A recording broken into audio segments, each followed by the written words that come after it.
રહ્યા છો સબરવાસ ન્યૂઝ. હવે જોઈએ અગત્યના સમાચાર. અમદાવાદના આશીષભાઈ જોશીએ 3600 કિલોમીટરની નર્મદા પરિક્રમા પૂર્ણ કરી. વ્યાસવાસના બ્રહ્મ સમાજનું નામ રોશન કર્યું. મૂળ વ્યાસવાસના ગામના વતની અને હાલ અમદાવાદ ખાતે વસવાટ કરતા આશીષભાઈ ગજેન્દ્રભાઈ જોશીએ નર્મદા પરિક્રમા સફળતાપૂર્વક પૂર્ણ કરી એક પ્રેરણાદાયી ઉદાહરણ પૂરું પાડ્યું છે. તેમણે ગત 1 ડિસેમ્બરથી આ ભક્તિમય યાત્રાની શરૂઆત કરી હતી અને 3600 કિલોમીટરની લાંબી પગપાળા પ્રદક્ષિણા ખેડી 24મી ફેબ્રુઆરીના રોજ પુનઃ ઓમકારેશ્વર મુકામે પહોંચ્યા હતા. આશીષભાઈએ આ કઠિન પદયાત્રા દ્વારા પોતાના પરિવાર, સમગ્ર સમાજ અને ખાસ કરીને વ્યાસવાસના બ્રહ્મ સમાજનું નામ રોશન કર્યું છે. તેમની આ અવિરત શ્રદ્ધા અને સાહસપૂર્ણ કાર્યને સમાજના લોકો દ્વારા ખૂબ જ બિરદાવવામાં આવી રહ્યું છે. વડોદરાથી ભરતભાઈ જોશીએ મોકલાવેલ આશીષભાઈની પરિક્રમાના ખાસ ફોટા અને વિડીયોમાં તેમની આ યાત્રાની ઝલક જોઈ શકાય છે.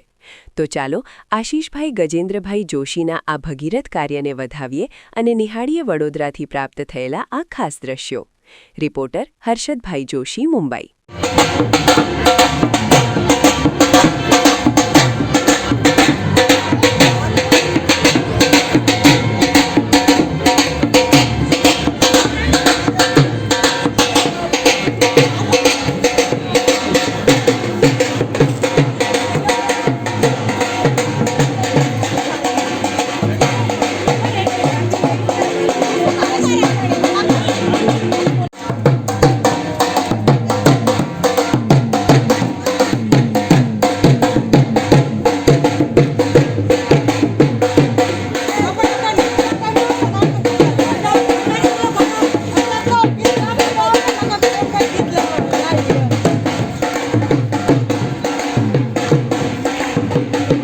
આવા ન્યૂઝ જોવા માટે સાબર આવાઝ યુટ્યુબ ચેનલને સબસ્ક્રાઇબ કરો અને લાઇક કરો, જેથી હવે પછીના દરેક સમાચાર સબસ્ક્રાઇબ કરેલા હશે તેઓને નવા સમાચારની માહિતી મળી જશે.